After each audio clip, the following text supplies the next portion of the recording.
We all enter this world knowing that one day, we will depart from this world once again. Death is inevitable, but it's not something that should be feared. Some are fortunate to live a long life full of experience, love, and discoveries. Unfortunately, sometimes we are struck down by diseases.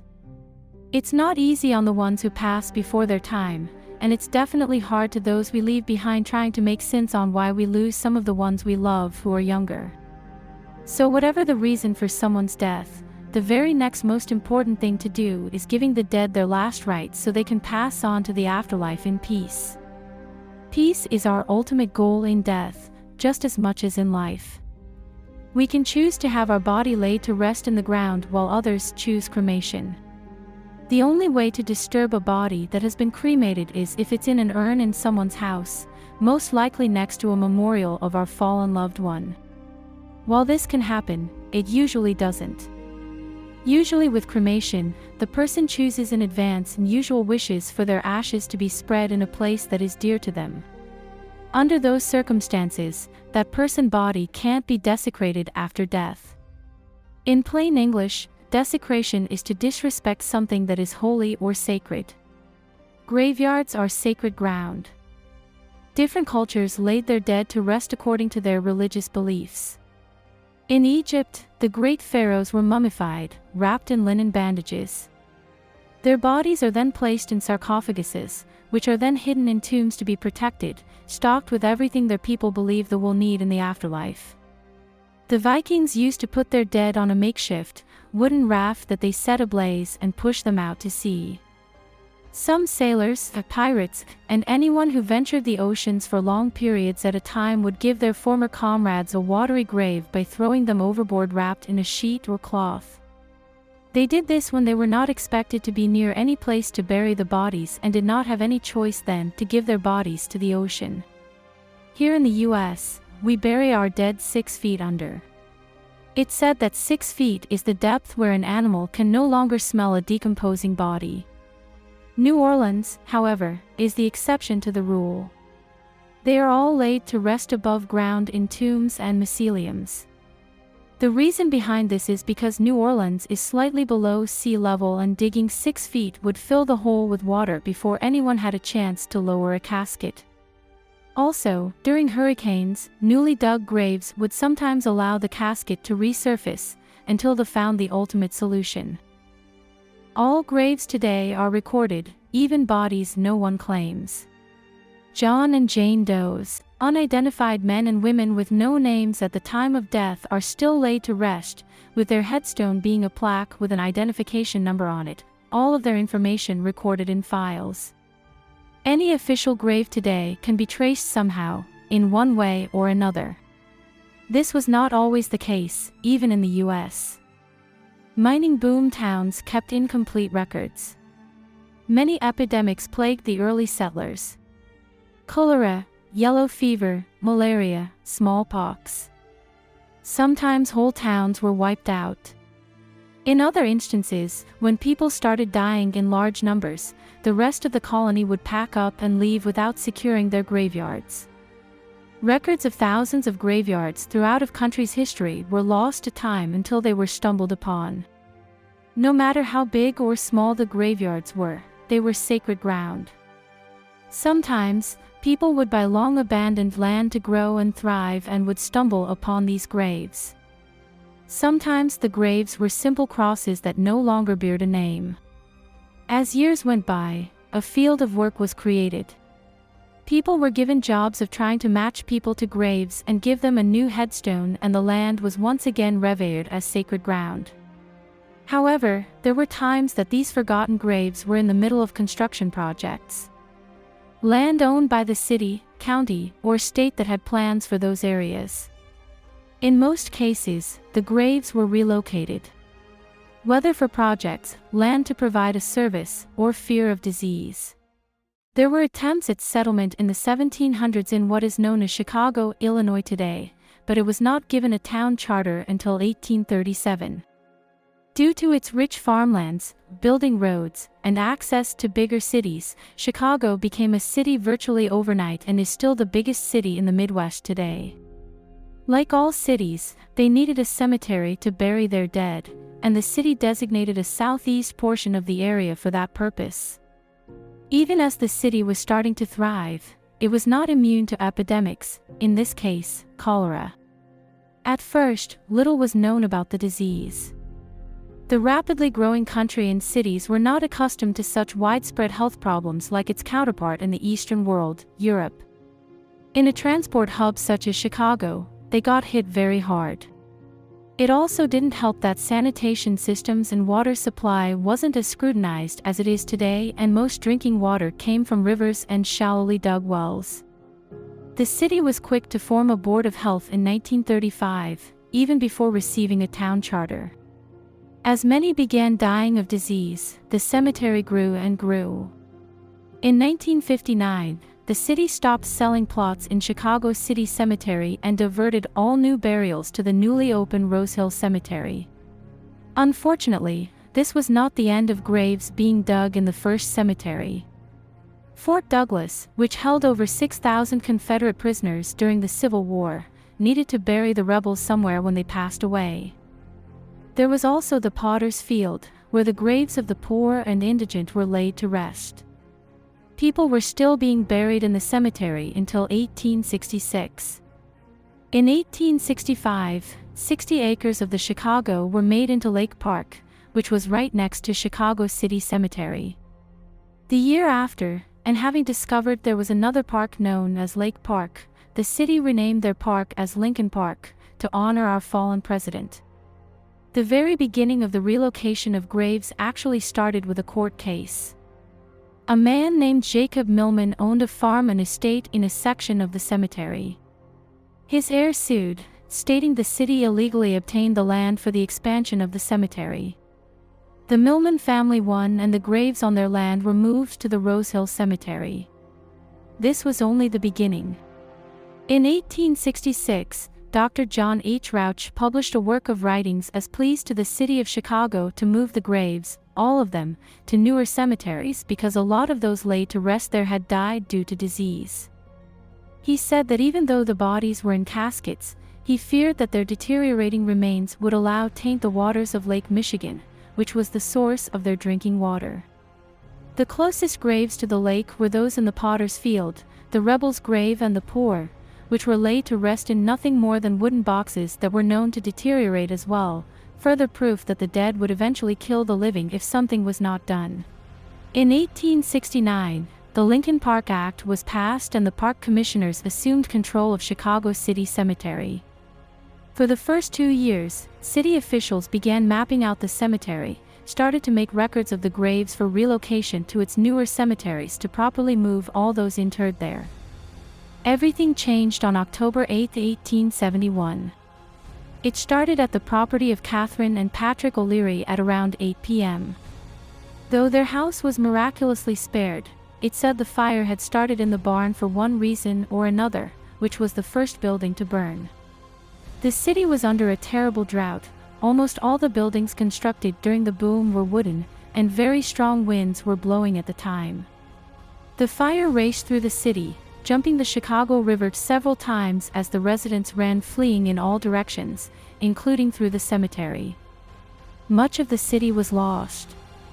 The blaze lasting 2 days left death and destruction in its wake. Devastation was everywhere, with almost 300 killed and over 17,000 structures were burned to ashes. In total, over 3.3 square miles was incinerated. The city's firefighters tried to battle the blaze, but the building housing the city's waterworks were destroyed and the men were helpless.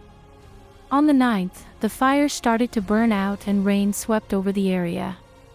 By the 10th, it was fully extinguished. Rebuilding started immediately, with aid from the U.S. and abroad. With this new flow of money, the expansion of Lincoln Park continued, moving the dead to other cemeteries.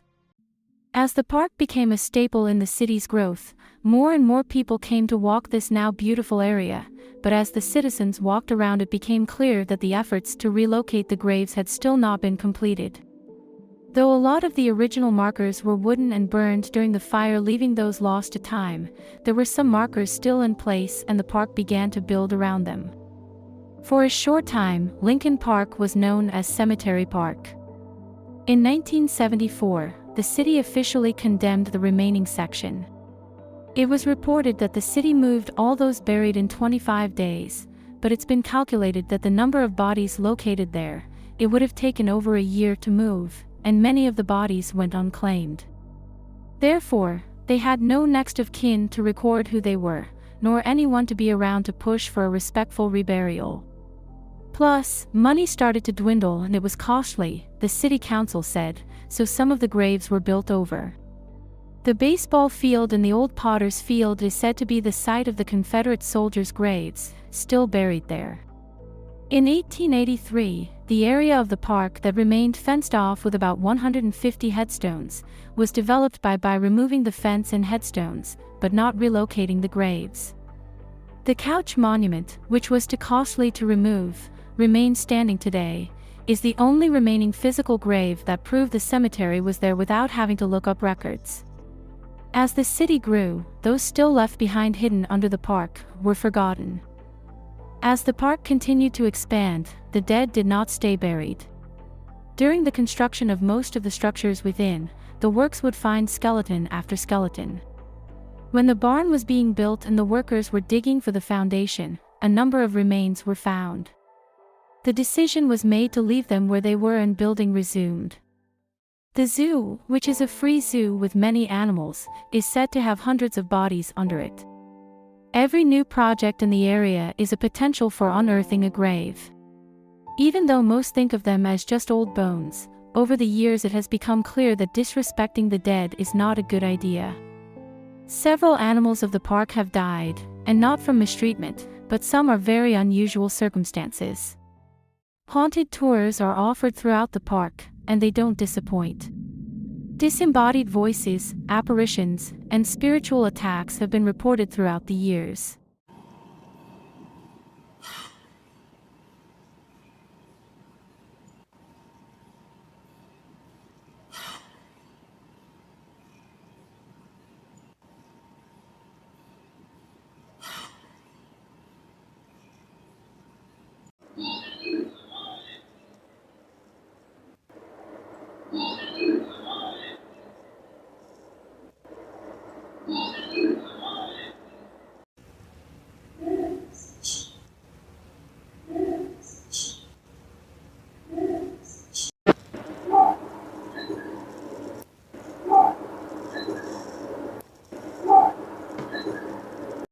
Most of those still left under Lincoln Park died from horrible diseases, casualties during war and prisoners from the Civil War, and during the fire of 1971. Those spirits who haunt are usually those who have passed before their time, those with unfinished business, or attached to their earthly homes.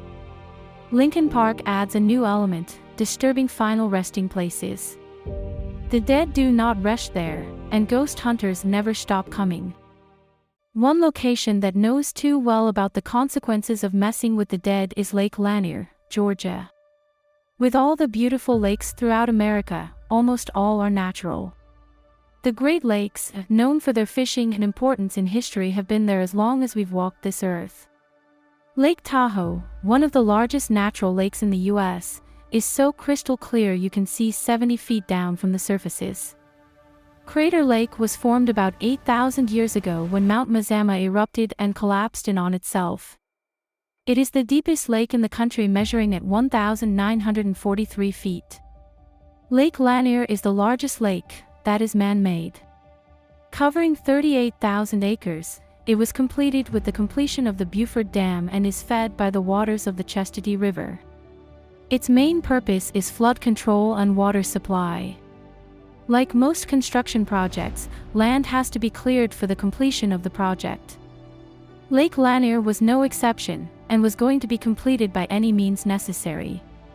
Many towns were in place at the time, and some ghost towns had been in the zone of the project that could have been saved as a historic monument or eventually revitalized due to good farming lands. One such town was Oscarville. In the 1800s, Oscarville was a thriving Black community. Growing through their rich farmlands and agriculture, it was a town on the rise. That was until 1912. A 19-year-old Caucasian woman named May Crow was found dead in the woods by Oscarville.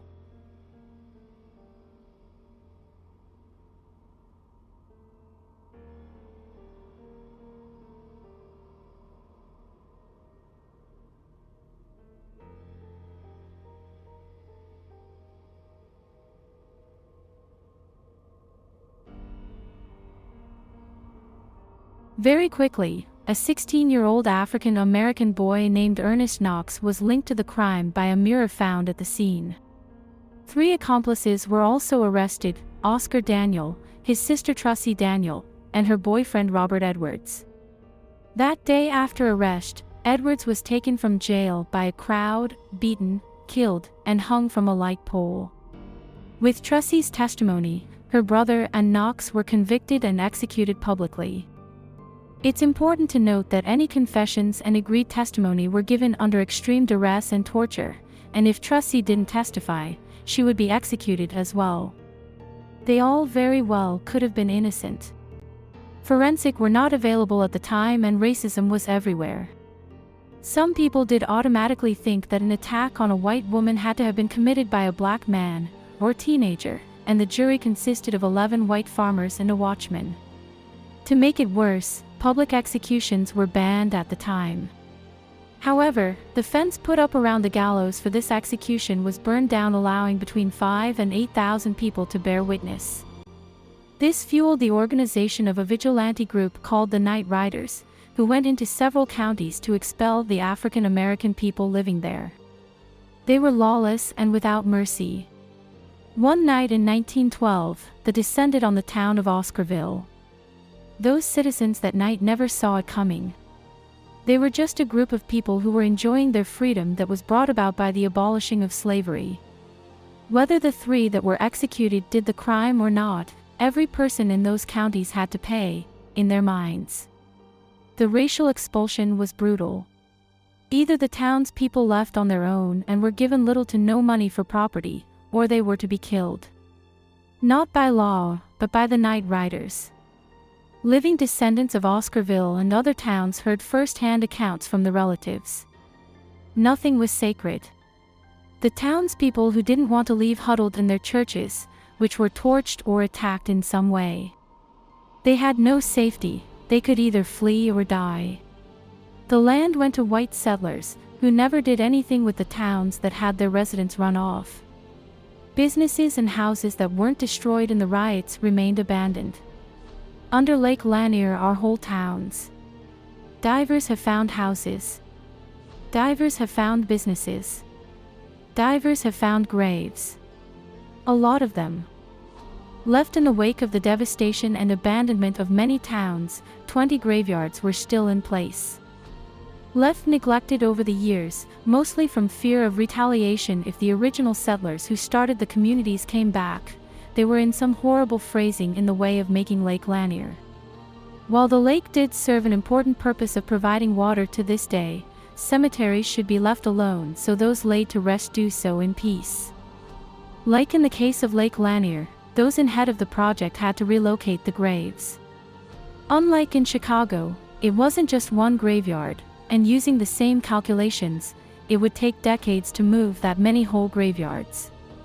Ground was first broke for the project's completion on March 1, 1951, and the lake began filling on February 1, 1956, when the sluice gates to Burford Dam were closed.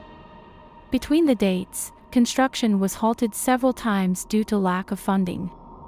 Collectively, they had less than 3 years to move all the bodies in all 20 graveyards.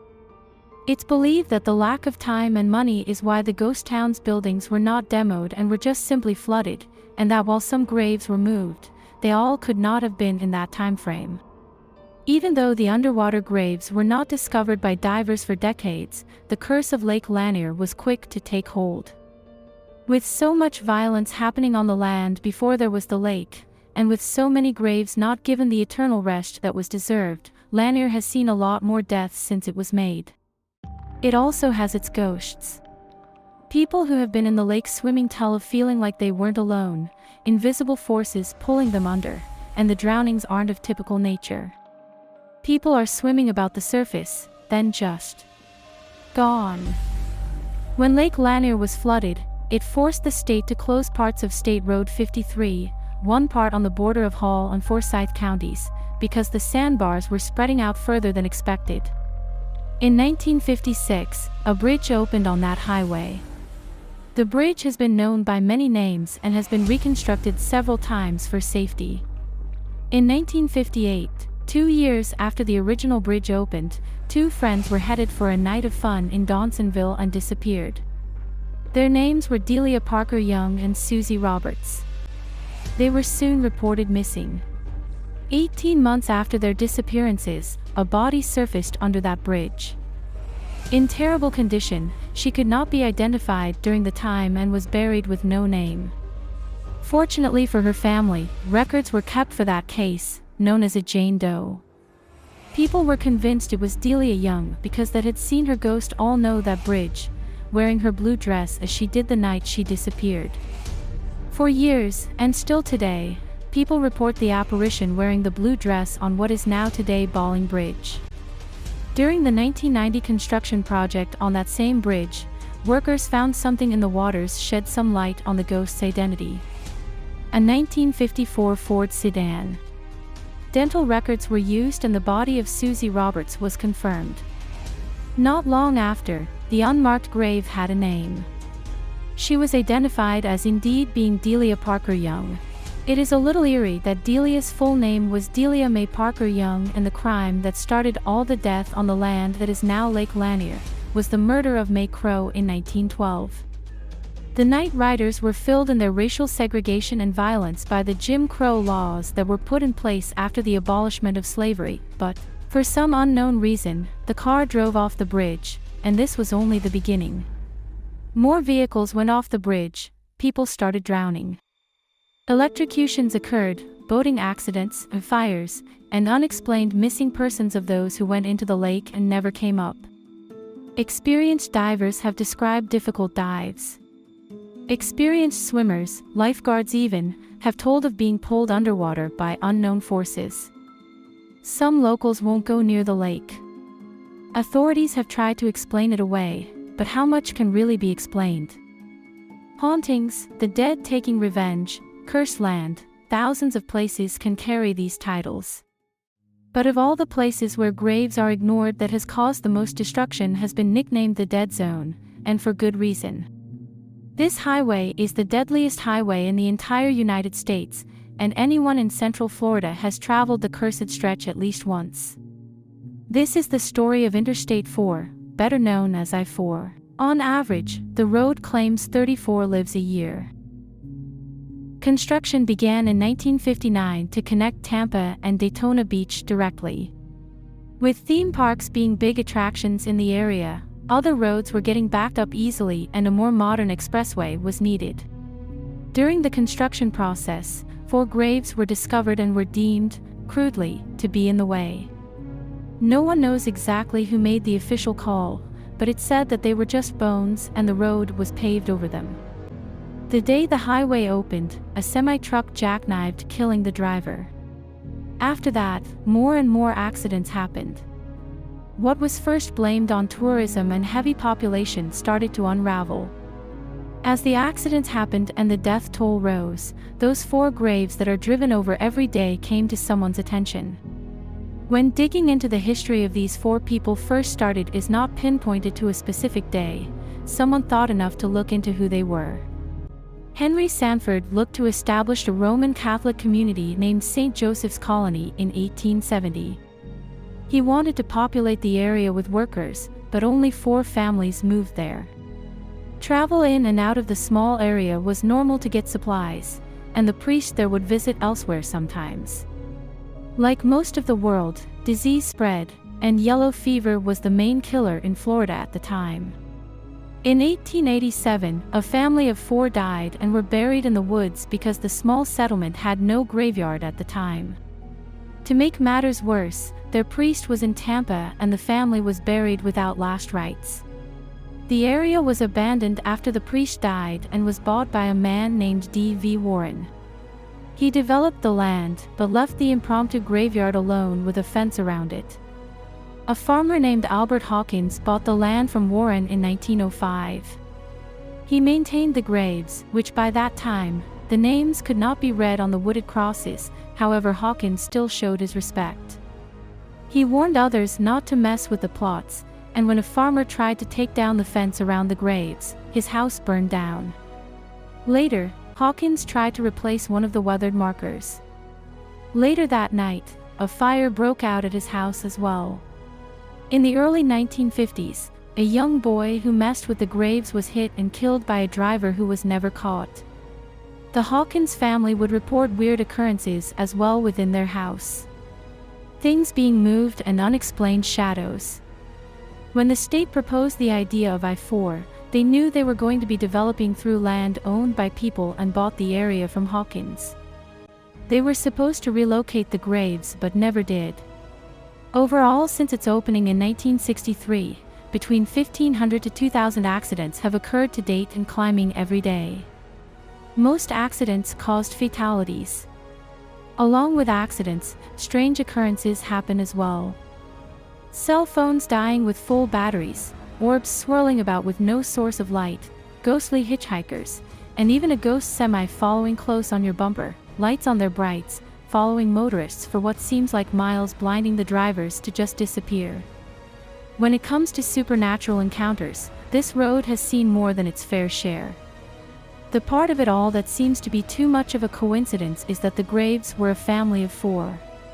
The interstate is Interstate 4, and the worst pileup since opening road killed 4. It was January 2008. The exact time of the first accident is not entirely clear, but the pileup was made up of 4 individual crash sites. Both eastbound and westbound lanes were affected. This is one part of the history I can give a first-hand account of. I've lived in Central Florida for 26 years. I've worked construction for 21 years. That morning, I was late for work by about 10 minutes. I'm glad that time I was late. My job site was in Orlando and I was on I-4 that morning. I can tell you the state troopers had just started diverting traffic to a toll road called the Polk Parkway going eastbound on I-4. It was at 5:50 a.m. Visibility was so bad that the cars were lucky to have seen the troopers' lights to get traffic off the highway. They had to have used every flare to line the road and guide drivers to the off-ramp. Florida is no stranger to fog or smoke. Controlled burns happen legally all over Central Florida on job sites. I have seen both mix before and it makes driving difficult at times but still drivable. There was a controlled burn on another site I saw driving home the night before after work. It should have been put out but was somehow still burning. The morning of the pileup, the fog and smoke mixed together. That's when the term super fog was first used, although that fact was shadowed during the I-95 pileup and the continued use in the incident and others since. I don't know about the other situations, but I can tell you the super fog was so thick it was almost like a solid object. You could barely see your headlights from your own vehicle. You can call me crazy, but it was almost unnatural. Where I got off the interstate was at least 15 miles from the first crash site where a semi had caught fire, which added for the lack of visibility. My mom called and I pulled off the road and answered. We were deadlocked on the parkway for almost 2 hours. By then the sun was coming up. News reports were coming in and my mom told me what was on the news. I called everyone I worked with and my boss was at the accident site. He said it was constant impact sounds. People's hazard light lead to confusion. You could see the faint light from the fires but couldn't see the flames. It was destruction and devastation for miles, literally. Again, after the smoke and fog cleared, 4 were dead. Other pileups have dominated the news since then, and the events that morning have been just as lost to time as that family of 4 whose names who have been lost to time. Even Googling pileup, you have to be very specific about the exact event. Time can erase history if people let it. Now, whether all 3 of these times are proof of the dead taking revenge, hauntings, or curses can't be proven one way or another. One thing can remain set in stone. Graves and graveyards should be respected. Rest in peace should be honored, and no grave should be covered over. No town should be either, and innocent people shouldn't be accountable for others no matter of their race or religion, and history repeats itself when ignored. No matter what you believe, what people describe about the supernatural and unexplained, even myself, is beyond human and science.